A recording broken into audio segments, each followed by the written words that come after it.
Dr. Davendra, you asked me that you told me that you would go over some of these things. You want to just do it as comes?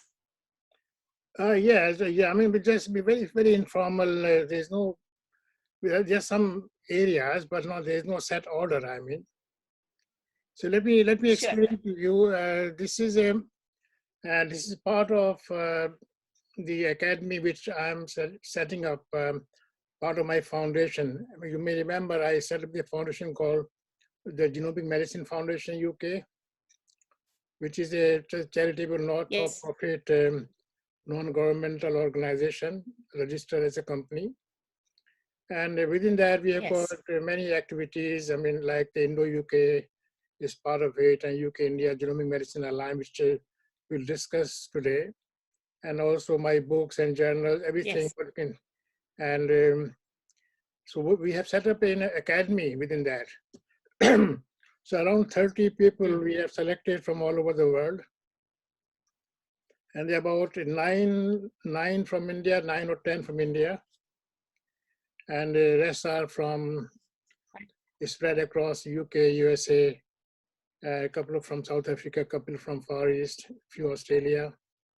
So we got so we are, rather than keeping just a CV or a publication record or usual things, we thought to have a very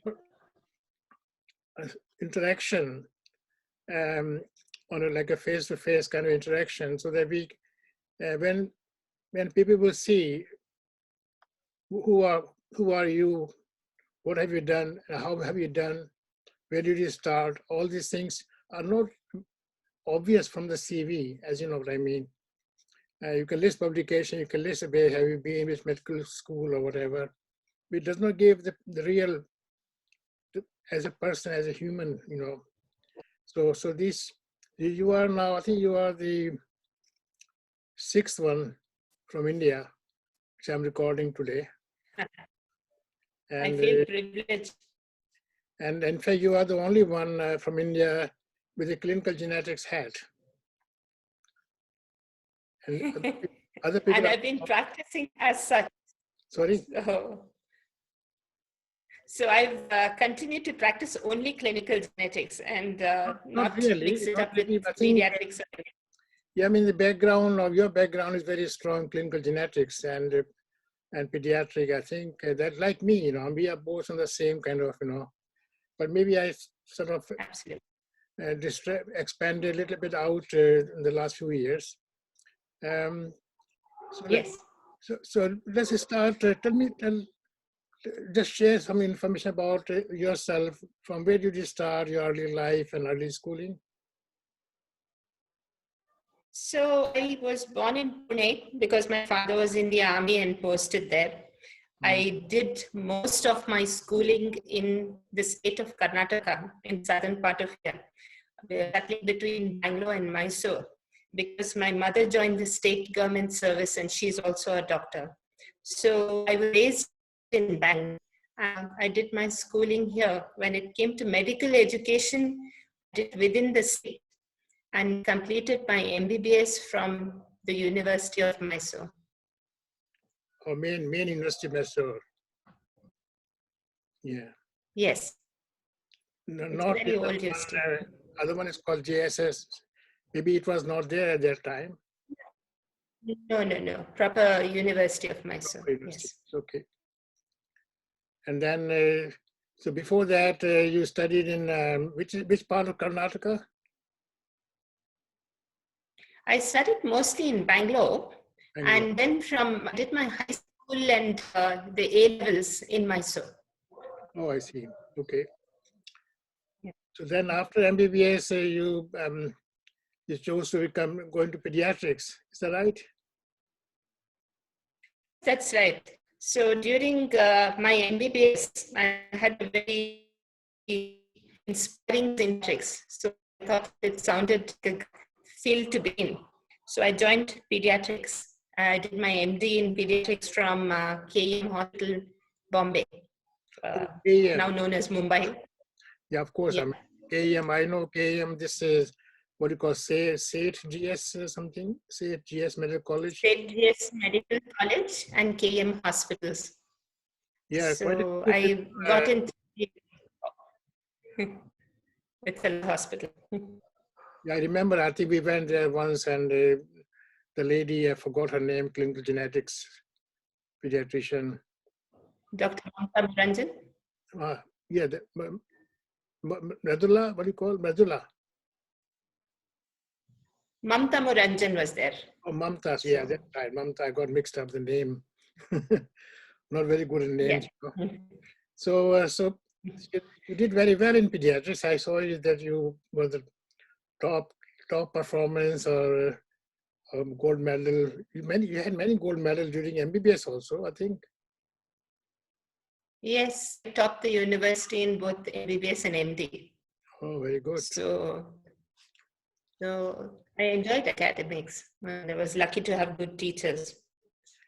Well, that's very, very humbling that you give credit to your teachers, which is very good. But I think it's all down to your uh, own hard work, you know. So after MD, which year was MD? I finished my MD long ago, 1990. I finished my MD. 1990. So I missed that. Which year was that? So your image is not moving. I think it's kind of fixed.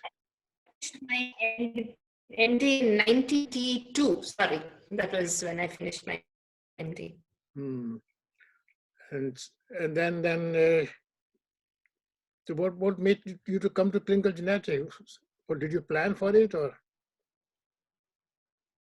Oh, I wanted to do genetics from when I was doing MBBS. I told you that my teachers in pediatrics also dealt with a lot of inborn errors of metabolism as well as dysmorphic syndromes. So it sounded very exciting. And the part of I studied high consanguinity levels. Of course, at that point, there was no formal program for genetics training. In my MD, my thesis was on Wilson's disease. So that's a metabolic topic. Yep. And I worked in what was then pediatric research laboratory. And this eventually evolved into the genetics laboratory of which Dr. Mamta Muranjan is now the head. So that was in KM Hospital. That was in KM Hospital. So I had quite a lot of background, yearning and love to learn genetics. I just didn't have a full program to go to. So that's how I started. Well, you picked up a very good model, actually. You know, typical autosomal recessive, multi-system with background consanguinity. It must be a very good model. So what, did you do the lab testing yourself or was it done by somebody else? No, much of the biochemical testing, the copper estimation in urine, in dry weight liver, all these things were done by me. I, of course, did not do, we used to have chromosome analysis at the time, but that was in an opposite us. So I did much of the biochemical work there when with relation to my thesis. But that was, and of course, the clinical work. So how many cases did you have Wilson's disease? How many families, I mean? So while I was studying and collecting, we had 40 families, nearly 60 patients. That was quite a cohort of patients. And ceruloplasmin was being estimated there. Based on these, there was no genetic disease. But we were able to start them on treatment with penicillin. And also around that time, zinc sulfate came into treatment, and that was quite game changing because it's a cheaper and safer medicine to give. Right. So it was heartening to offer some treatment to these patients. Yeah, I mean, I do remember, I think there was when I was doing MD, junior resident in Lucknow, and there was one patient, he had a classic, neurological presentation. I think he has cerebellar manifestations, and some pyramidal science also. Then and he, then I think we're looking at his eyes. I do remember I saw a very interesting thing. So I called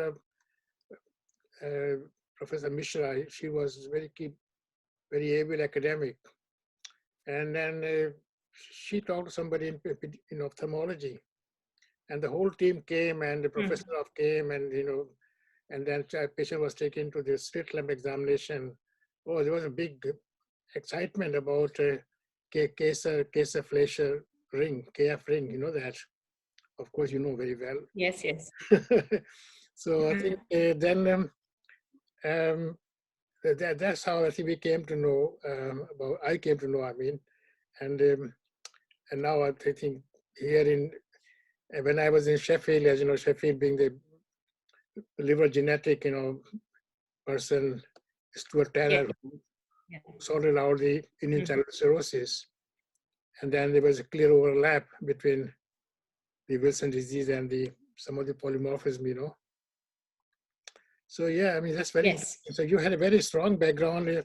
You saw dysmorphic syndromes, and you had inherited metabolic conditions, and then your thesis being Wilson's disease. So you were very well prepared for clinical genetics.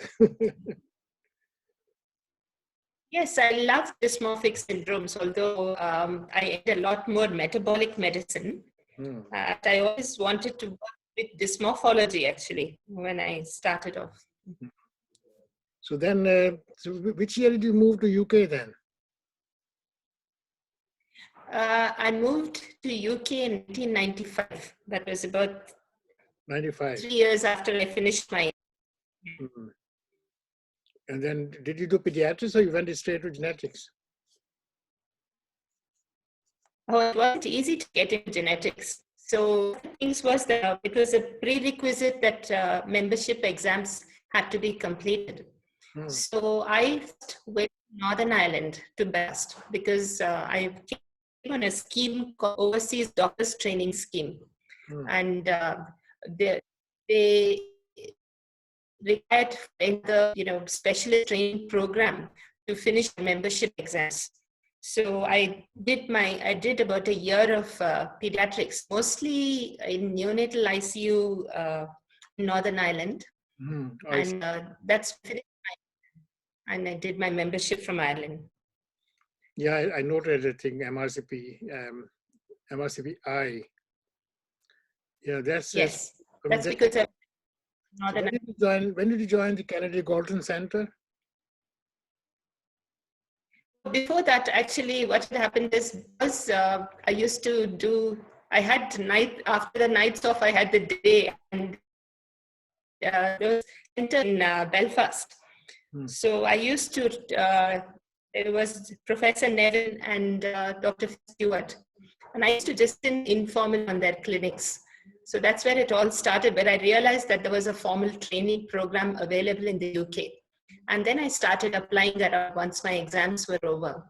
And I think I applied for about half a dozen jobs all over the country, including Wales, where I didn't get it. And finally, I did get selected in. So don't worry, I never thought I was not being shortlisted in Wales. Once I was shortlisted, I was in the USA on trying my luck in Denver. I did not come, but so Sally Davis used to comment, you never came to Cardiff event, you just came as a consultant. Initially as locum, then became substantive. And I think that's how I think, I mean, to come to Cardiff at that time was, I think, asking a very big thing around that time. I mean, now I think so I still, but anyway. So that's it. So you had a very good start actually by coming to Kennedy Galton with Robin Winter. I think one could not really expect. had already moved to Great Ormond Street. He wasn't there in. But I did a year in Great Ormond Street out of rotation, 4-year rotation. So I was very lucky to work with him. Yeah, of course. I mean, I'm very, very humble man, really founder. And I mean, and he had no problem teaching any people compared to some other people who were quite difficult to really ask even simple question. But Robin was very good. I think he was better than Michael Barrett, sir, in some respect. But Michael was very good, very, very knowledgeable person.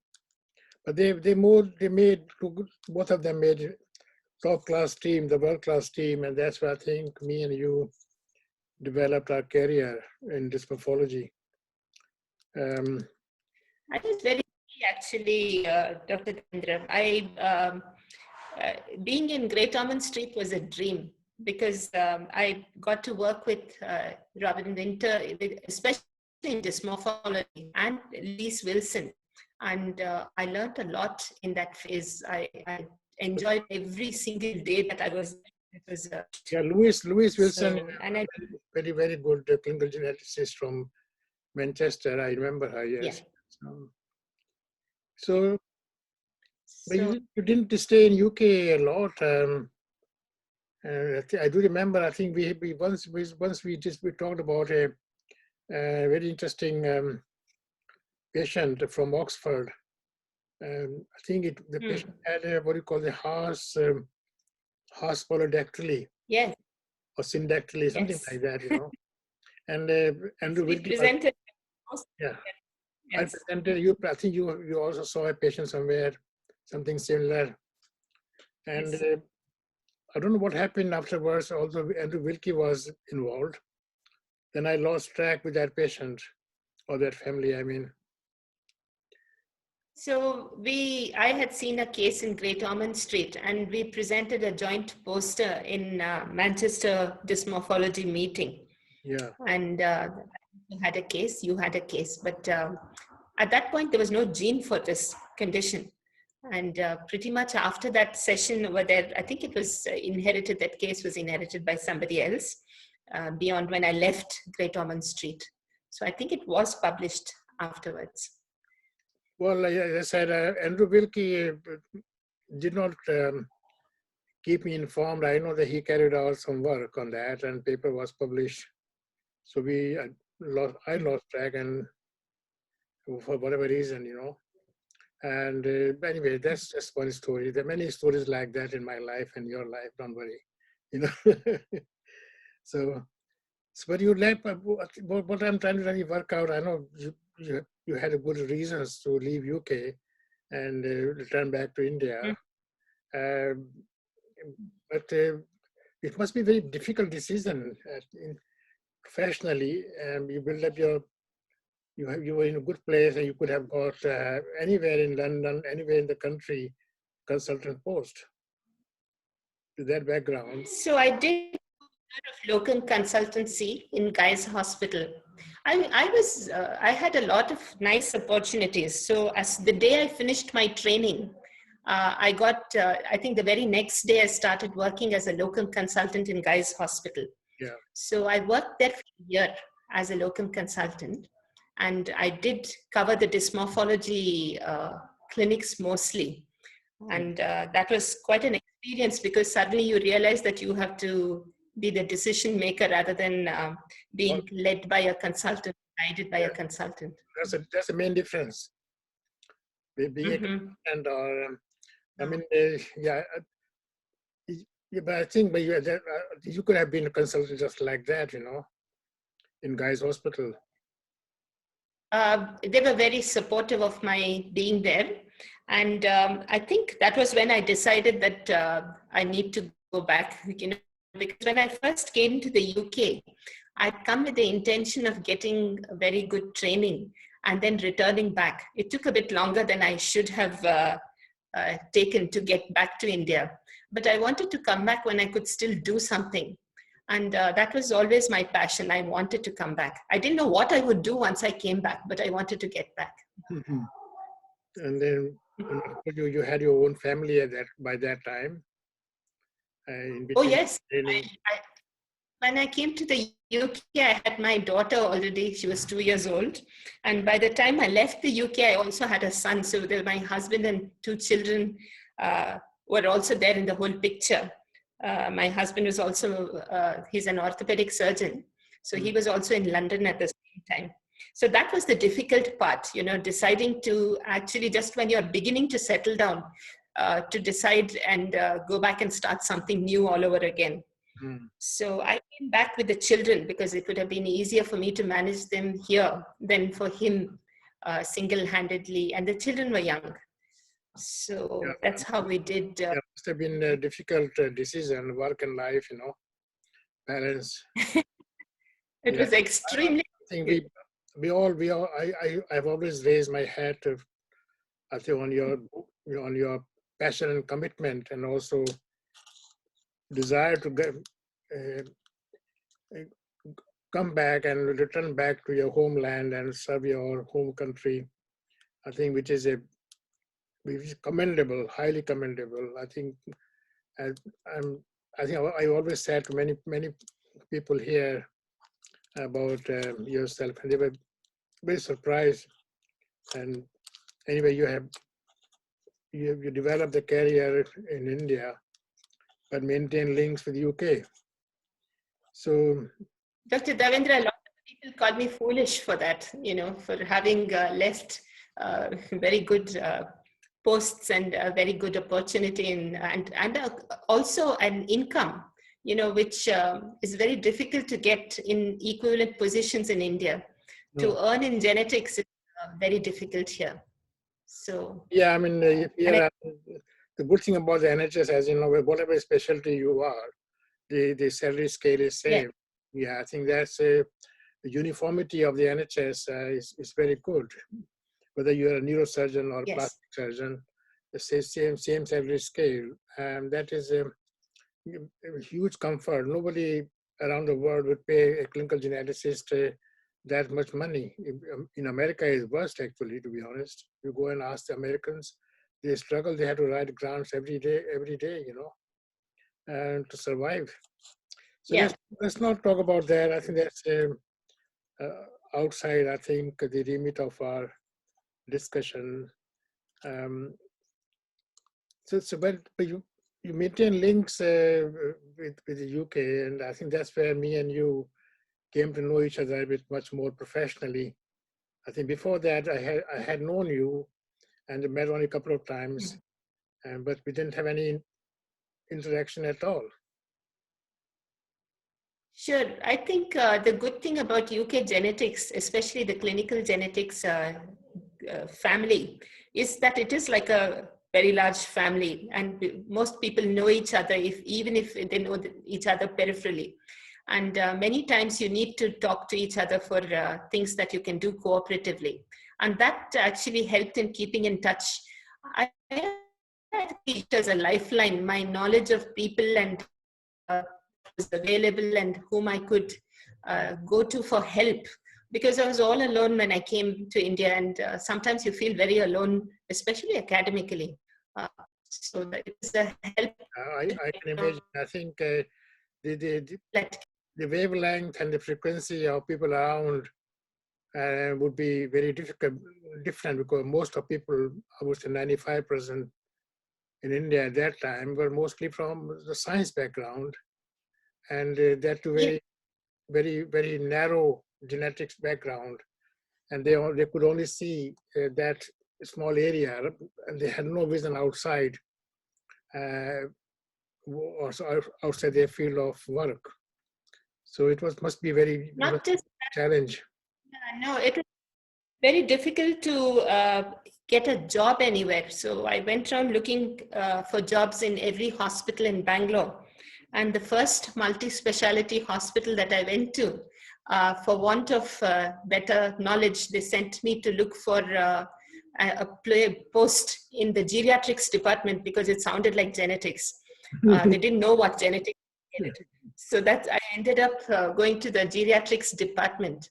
And for a long time after I started practicing, the only patients that got referred to me were patients who had Down syndrome, because that's what they knew to refer.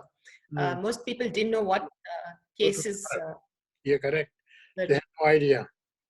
They were managed by pediatricians or other clinicians, and kind of lumped together. Everything was lumped. Absolutely. Mm. So, but so then how could you come to this present place, Center for Human Genetics? After how many Oh, years struggle? I, yeah, I came to India in 2005, but somebody had already told me about this place because there are very few places in Bangalore. I knew I was coming back to Bangalore because that was my home. So once I came here, there were less than half a dozen centers where I could have been a part of an already established setting. And Center for Human Genetics was one of these centers mentioned. So I was the only clinician at that time who came to this center. My other colleagues were scientists in research. And I joined the place in 2006, and I've been part of Center for Human Genetics since then. I set up the clinical service at Center for Human Genetics. We now have a team. So that makes now complete 14 years now. Yes, 14 long years. That's a long So, period. And yeah. so at that time, your son was only 1 year old?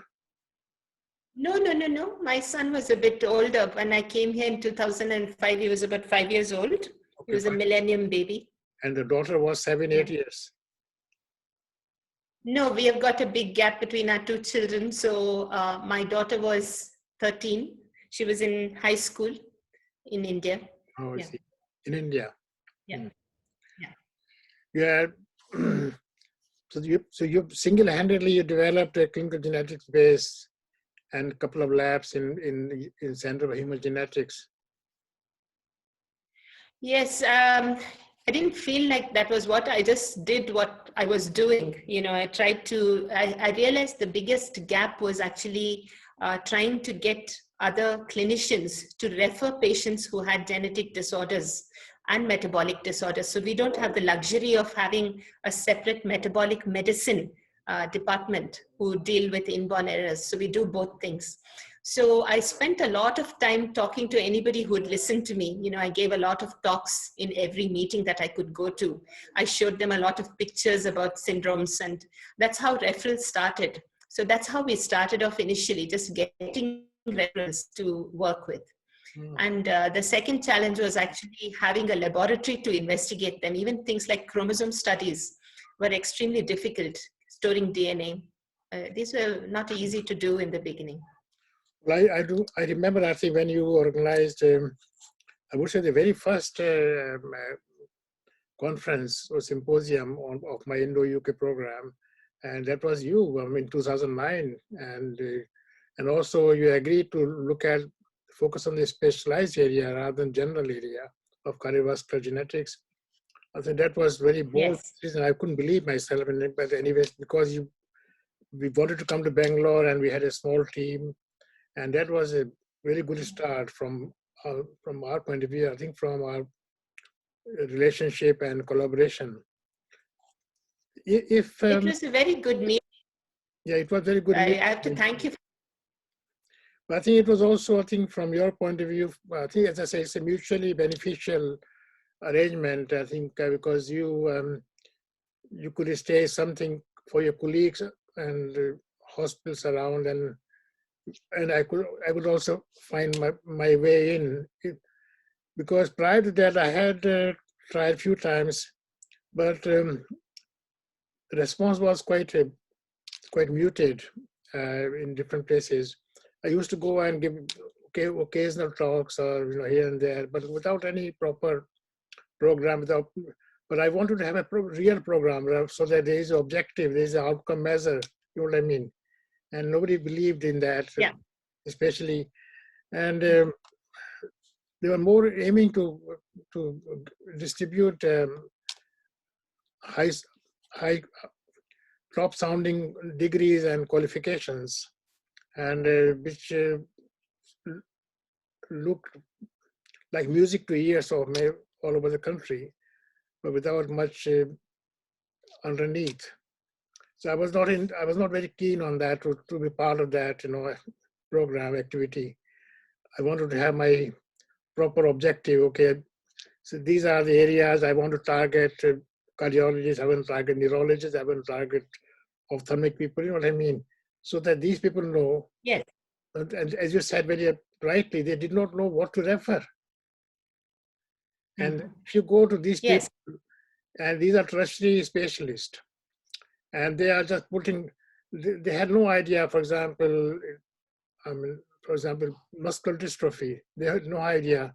Everything is myopathy, whether it is SMA or Duchenne or any other type of muscular dystrophy, everything is just put together, and they were happy to manage that. Yes. So I think, I think for the better over the years. yeah, definitely. So if you have to really summarize your achievement in say let's say in the clinical area, and then I really want to point out separate three areas. One, clinical; second, your research; and third, teaching. So Yes. my approach is three areas, like a triangle or trident, and they are all interconnected, as you know. So if you have to Yes, sir. you have to say, okay, these are my 5 clinical areas where in Bangalore at Center of Human Genetics I achieved that. What would be the 5 areas on clinical side? Yeah, that's not very difficult. So we don't have the luxury of actually saying I'll only see cancer genetics or I'll only see dysmorphology, because that level of specialization is not yet the luxury of our centers. So we see everything, and we see approximately 2,500 families a year. So that's a big number of referrals that we get to our center. And I think just having that sort of steady referral rate to our things has been the consequence of so many years of working through. So that's been an achievement. The areas of interest that I have is, of course, primarily dysmorphology, but mainly syndromes associated with congenital heart disease. So we've got a huge cohort of Noonan syndrome, over 400. Yeah, that's one area. I think that's precisely the point. And Yes. and the second area, of course, your expertise and your caliber, very high caliber in inherited metabolic conditions, mainly Gaucher's disease. And would you call Yes, that a second area? that's it.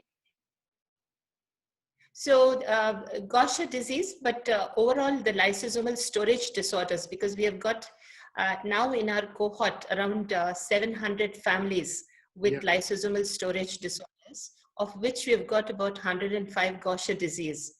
Yes. We're treating quite a number of them with enzyme replacement therapy here. And we've got very, very rare phenotypes in the disease. But also the acute inborn errors of metabolism, which used to be overlooked because of lack of treatment. So now we've got a lot of glycogen storage disorders, of course, which is under the lysosomal, but phenylketonuria and organic acidemias, which are very common here.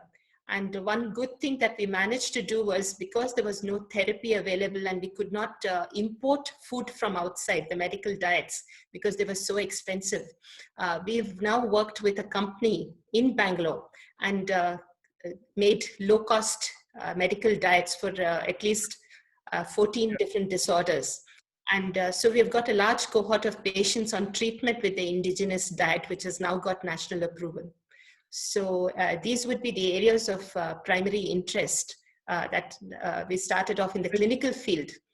So can I just stop here, Meenakshi? So Yes. clinical dysmorphology is your one area, very strong area of special interest. Second is the diagnostic inherited metabolic disease, diagnostic. I want to separate that. So diagnostic is that's your clinical genetics, and like glycogen storage disease, the Gaucher disease, the diagnostic base. And the third, the way I understand, is your therapeutic management part of the inherited metabolic disease. I think that this part should not be mixed with the diagnostic part. Very important to keep it separate. And naturally, you need other specialists to work. I would call multidisciplinary approach. Is that correct? Would you say that? Yes, I think there's an added dimension in India. Unlike the NHS, we didn't have government schemes to pay for either the diagnostics or the therapeutics.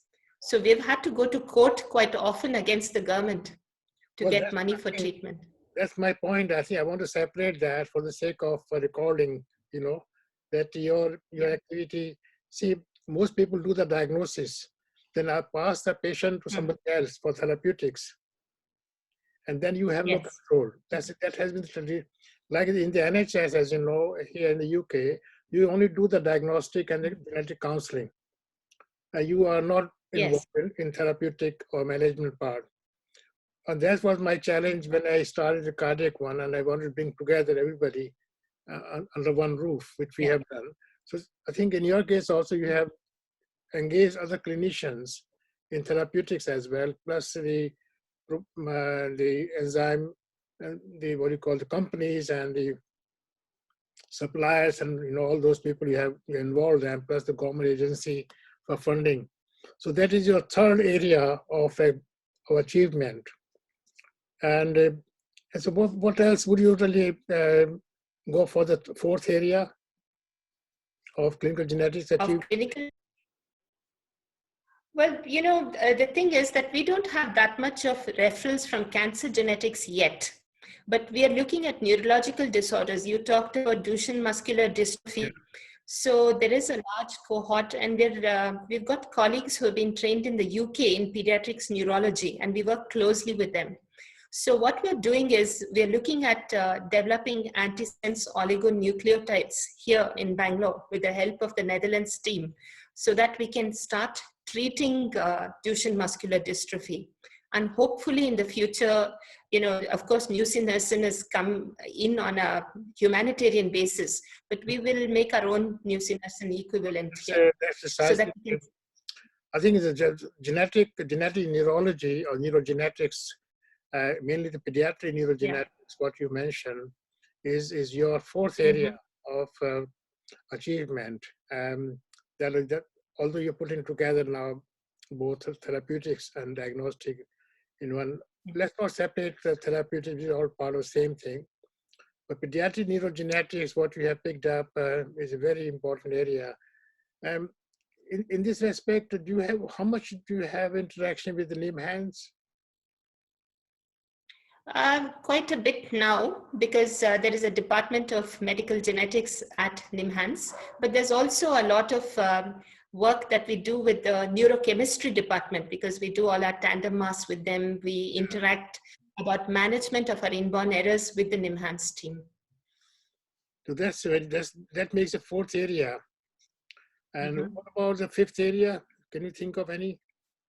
Yeah, I can tell you that, our biggest, the real bread and butter of genetics in India is prenatal diagnosis. Yes. So we've had to develop prenatal diagnosis, and I've got a really excellent team with my work in our prenatal genetics, prenatal medicine clinics here. So we probably see about 1,000 families a year in the prenatal diagnosis clinic together. That's what you call the preventive genetics, preventive medicine. Yes. And of course, some people put together as a reproductive genetics also. So that would be the fifth area. What about the skeletal disorders? Yes. So in numbers, we see huge amounts of, in fact, we're just submitting a paper on a very rare condition called Digby-Malkleur-Clausen syndrome. Yeah. And I think we've got the largest cohort in the world at the moment. So skeletal dysplasias, I think we do achondroplasia, and you've got about 200 cases here. We've got a lot of things, but we've never developed it as a specialty yet for want of people to take on this area of expertise.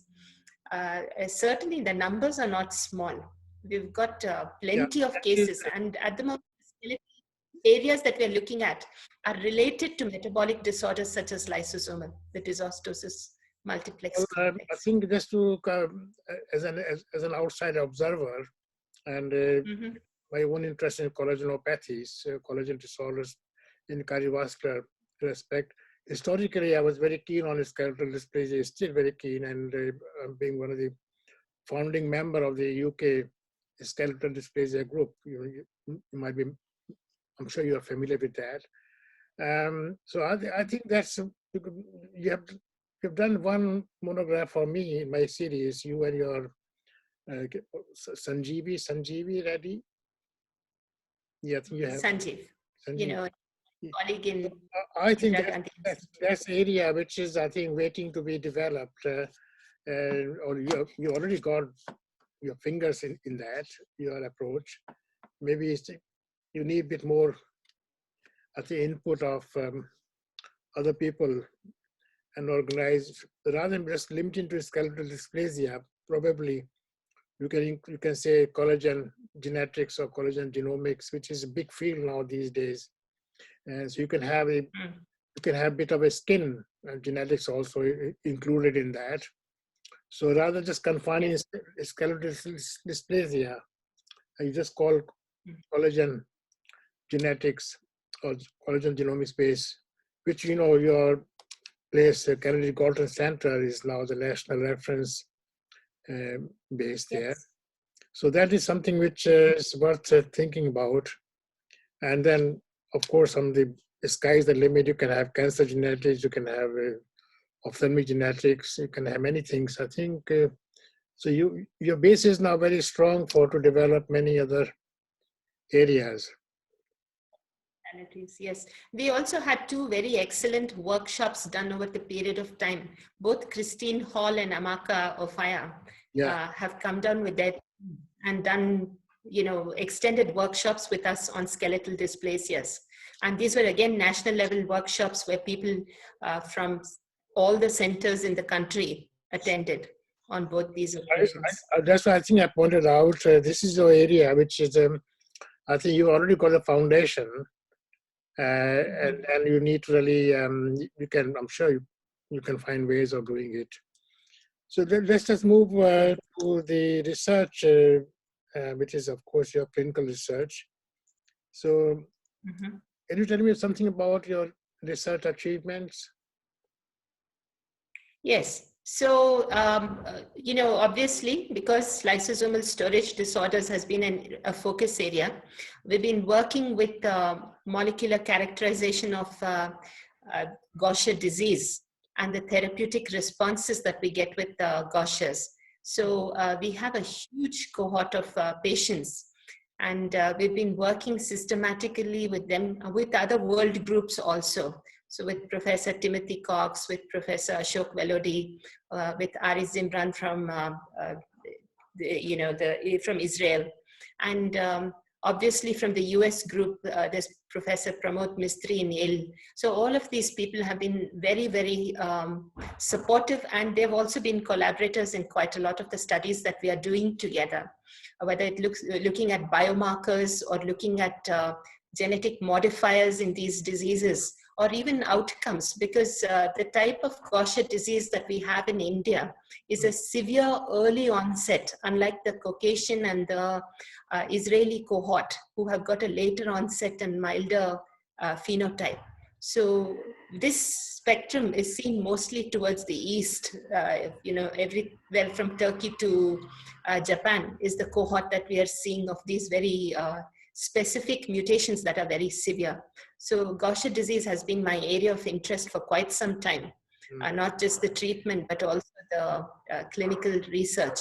And of course, syndromes that are related to congenital heart disease. So Noonan's I mentioned with where we were doing, we are looking now at the extended mutation panels in the rasopathies. And that's been an area of interest for a very long time. So these are two very strong areas of research activity. And what else? Anything else? There are a lot of other small things that are going, but these would be the two key areas on which we've been focusing. Yeah. So are you involved into going back to the your dysmorphology interest and dysmorphology base? You've got a huge research base. Are you involved in genomic analysis of any sort, as on the research perspective? What did you mean by that? New discovery of genes Um, for dysmorphic syndromes? but new discovery will come if you apply the next generation sequencing technology, because now I think Yeah. we have now moved far ahead. Apart from the, of course, we do the LSEGH as a baseline, but Mm-hmm. we are not interested in gene panels now. I think we have gone into exome sequencing. Exome sequencing is also going to be replaced maybe by year 2022 or 23, without any doubt. It will be all done by whole genome sequencing. But I'm not interested in whole genome sequencing in the Indian context, because you haven't got that much population reference uh, sorted out by scientists. And there's also no proper database of the Indian cohort. But I'm just interested in uh, whether you have got any structured plan for exome sequencing in this. So I don't know if you're aware, Davendra, from Mm. 2014 onwards, we've been using diagnostic exome sequencing. And today, I think about 700 to 800 cases a year I send for diagnostic exome sequencing. So we don't rely on panels or targeted this thing. Either we do a whole exome sequencing. So we can't always, for financial reasons, do a trio at the outset, but we usually end up with doing the index proband for I think, Meenakshi, testing. that's my point. I think one of the benefit, as you know, in the in the NHS, is to organize and to do it properly, so that we have a good data in hand, and also we're not missing uh, novel genes or novel polymorphisms. And so what I meant to say, is there any national move in India with like multi-center structured exome sequencing in dysmorphic conditions? At Well, we present, don't have a DDD, if that's what we're heading towards, but certainly there's the right sort of noises in that direction. And as you must be aware that we've got the Society of Indian Academy of Medical Genetics, but I think just to be uniform in the way we approach it requires a lot more than just having a plan or an idea. It actually requires a lot of cooperation.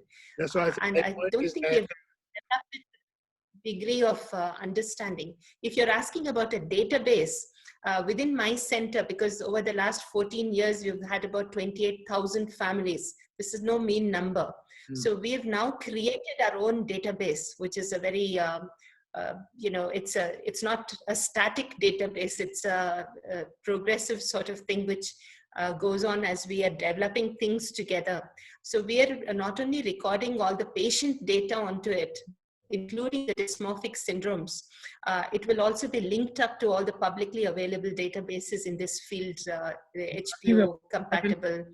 I think one of the reason, one of the Compatible. main, one of the main factor in genomic database anywhere in the world, and, you know, number one thing is the phenotype recognition and phenotype recording. It has to be done in a very standardized manner. And I think Yes. the beauty about the Decipher study is, one, that there is a standardized phenotype recognition and recording method. Uh, what you have done in your center is commendable. What people in Lucknow or other people are doing it, you know, and whatever they thought in terms of phenotype description or definition, and they have just, still they haven't got a proper uh, structured database like central computer, central this thing, recording system. And without that, the genome sequencing data could not be interpreted. I think that's a very blunt sort of statement. And that applies to not only in this portfolio, it applies to any and that is a fundamental of the genomic medicine. And precisely that's my objective for the UK-India Genomic Medicine Alliance, which I've invited you, as you know, the last few days, you received Yes. my letter of invitation along with Yes. many people all over the world. So we are developing that. So we have a system. A center like yourself would be ideal place because of your track record, without any doubt, where we could have a properly structured, piloted, funded study plan. And so we'll start from the trio exome sequencing approach, which you are very much familiar, and then have a decipher-like recognition system, or what you call the other thing about it in that aspect is called human phenotype ontology system, which I'm interested, and we are as part of the Genomics England project. And within that, there are specialized ontology like the cardiovascular, which is my interest. So we need to have that kind of approach. I think what we have done, we have got a huge amount of data, a huge amount of cases, privately carried out exome sequencing, the questionable reporting of the variant interpretation and reporting, which is outside the international criteria. And apart from one or two centers in India like MedGenome or a couple of others, I think I've seen those reports. I think I have serious reservations, which many other people have. So what I'm trying to say, that is a potential, and that needs to be funded centrally, of course, without any doubt. Whether it is funded by DBT or CSIR, I think they have got their own interest. But something which is part of their line, which is my area of, I'm developing that. So I think the beauty is that your track record, your base, or clinical base, or existing clinical database is really a very rich resource. And that should be capitalized in a very structured manner. I think that's not easy to achieve what you have achieved out there. Okay, I think that we've got few more minutes left now. But I think I'll talk about it. Let me just explain what I'm about the UK India Genomic Medicine Alliance. You'll hear in the new year, and you'll be invited to take part in this Zoom conference. And people with different areas, there'll be different sessions. If you say, for example, your session would be on, say, on clinical dysmorphology, and there's a chap in Birmingham, Alabama, USA. He's very keen on mitochondrial. Madhuri Hegde is very keen on fetal and newborn genomics. You know, of course, everybody knows her. And many other people are joining. And then Vinod Iskaria in IGIB is the person who is leading the Guardian program. And Thangaraj, who is now director of CDFD in Hyderabad, I mean, he's in a very powerful position. And I interviewed him for part of this program, So he also came. So you're on the same academy, don't worry, So anyway, but that I think is working. That's all. Yeah, well, it will come in shape. Don't worry. I think it will come in shape. I'm determined. And the only thing is that ministers are not listening, which I have not really approached them properly. To be honest, I'm still talking within my own profession. So the last thing I want to talk about your teaching activities. I think you have developed many teaching courses, which is quite very impressive. You're busy with the clinical workload, research, and then writing papers. So you've got an enormous teaching program. Tell me something about it. I think we work the day, Dr. Davendra, sometimes you work from home also. So yes, I think the one thing that I found when I came over here was the loneliness of having very few people around. And because there were very few structured training programs, as you're aware, Lucknow used to have the only DM program. Fortunately, there are now 4 such programs in the country. But to have trained people was a big difficulty. So when we started off, we got the Department of Biotechnology and ICMR fund us for short very specific courses, and very much as a part of that, we did 2 courses together, as you will be aware. One was in 2009 when the cardiovascular genetics course was done in Bangalore. And then there was another one on dysmorphology and developmental disorders, where you brought a really spectacular team along with you in 2012. So like that, we did about 15 courses over a period of 4 years. And many workshops also with my lab colleagues on specified areas of fish and spectral karyotyping and other such things. But eventually you require better training programs that are more long-term. So with the Rajiv Gandhi Health University, we set up a 1-year pediatric genetic fellowship course for people who had finished their MD in pediatrics. So they knew the basic of pediatrics and they could focus on the common disorders in genetic field that they were likely to see here. So we're lucky we've just finishing training our 12th candidate in this. So although the numbers are small, there are 12 more than what we expect in a country where there are less than 100 trained clinical geneticists. And so that was one program, the Pediatric Genetics Fellowship Program with the Indira Gandhi Institute of Child Health, with whom we have an MOU.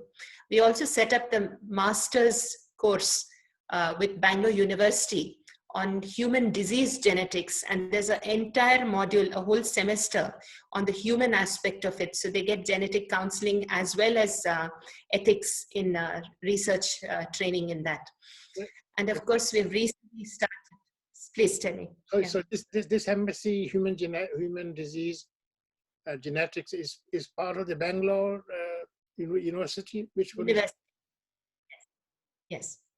Bangalore University. Bangalore University. Okay. And then you also got. And then, of course, the PhD program recently. We've just about started it in 2020, actually. And that is with Manipal University. So we're affiliated to Manipal University for the PhD program in human genetics. So I think we've got quite a spectrum of training programs. Is that what's the name of that person in Manipal? Which is it medical genetics or clinical genetics or the research one? This PhD program. No, this is only affiliated to the university. We do it at the Center for Human Genetics. We're a standalone PhD program. No, in Manipal, which is the department you are working with? Manipal? Not working with a department in Manipal. We're affiliated. The degree comes from the Manipal University. Oh, I see. So they're not actively involved in your program. It's only the degree program. No, what's yes, the name that's of, the lady is called Anju Shukla, another one. Yeah, Dr. Girisha. Yeah. So Dr. Girish is part of the medical genetics team there. He heads the medical genetics department. But this is from the University of Manipal that we have our affiliation for the PhD awarding body would be the... Awarding body, yes. I'm with you now. But I mean, I know that Girisha, he arranged my visiting professor rank in Manipal in his place. So I visited once. Yes. And so there's, hopefully I think we'll do something more. Although Anju Shukla came to Mysore GSS seminar, she came. And I think you could not come. I think, did you manage? I think you also managed. No, you were there in Mysore. Very much a part of that. Yeah. I've got a photograph with you, Dr. I know that. Yeah. Thank you very much. I keep disturbing you everywhere. I think I've got a strange habit of demanding from my colleagues, you know.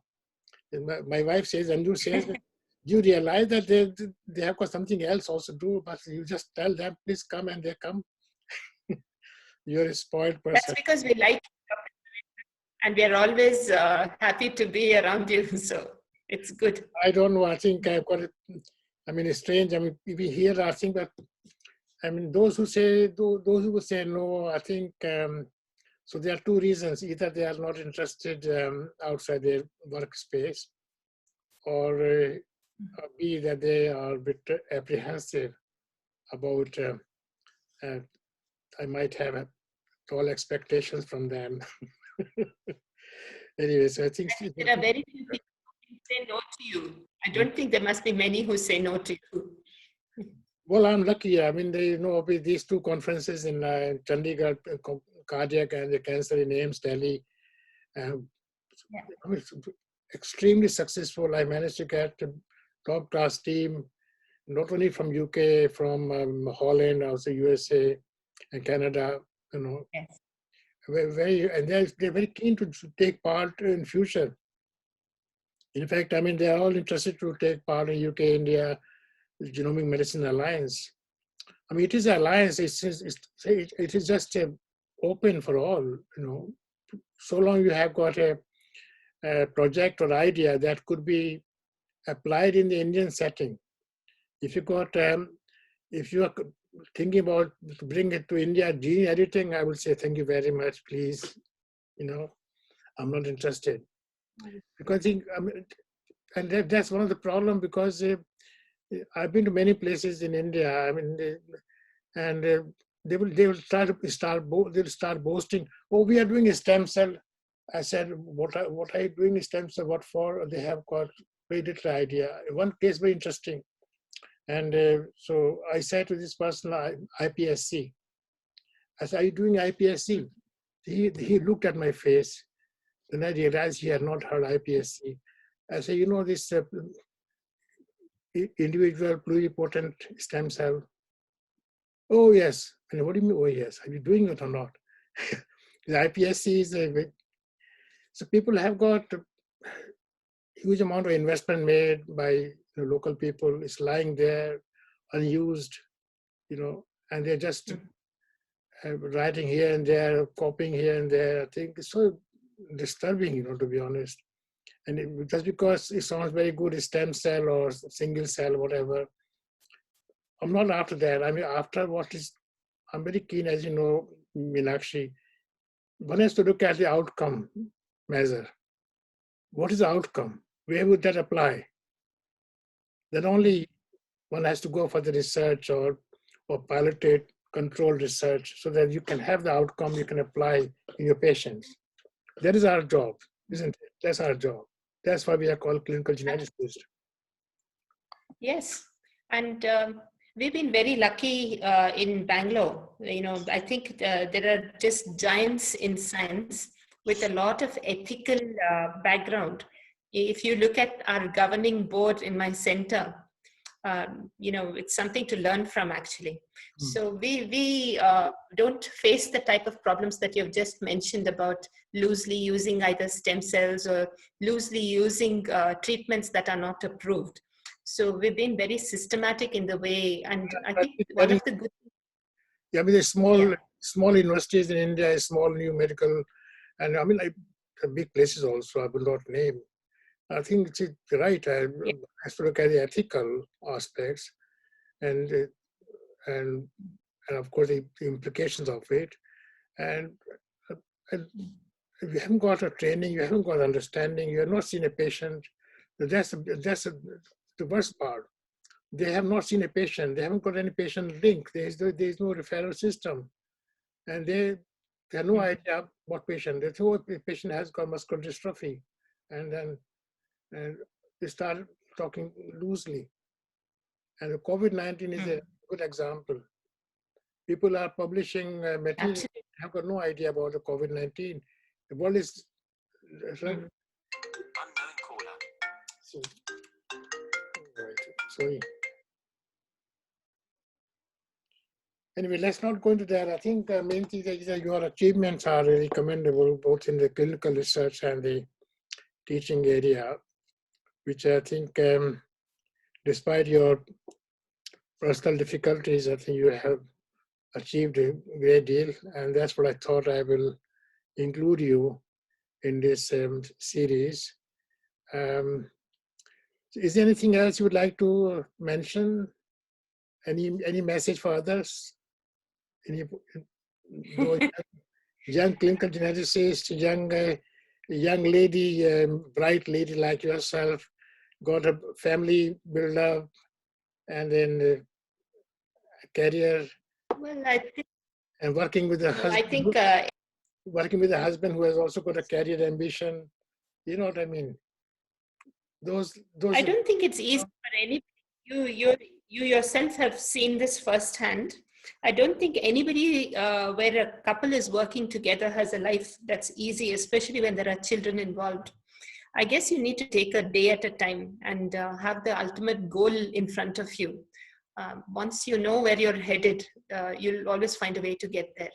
I don't think there's anything more than that to the whole thing. You have to love what you do, get up every morning and do it. Yes, So I think that's, that's yeah. precisely the point, and hopefully anybody watching this see this interview on the website um, or YouTube. I mean, eventually could see that your journey from medical school and passion, genetic diseases, right in the MBBS level, and you build up.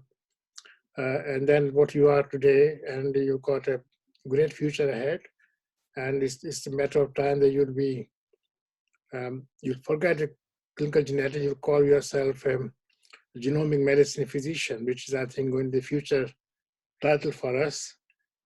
You know, I think we will not call ourselves, like we don't call ourselves medical genetics, we call ourselves clinical genetics.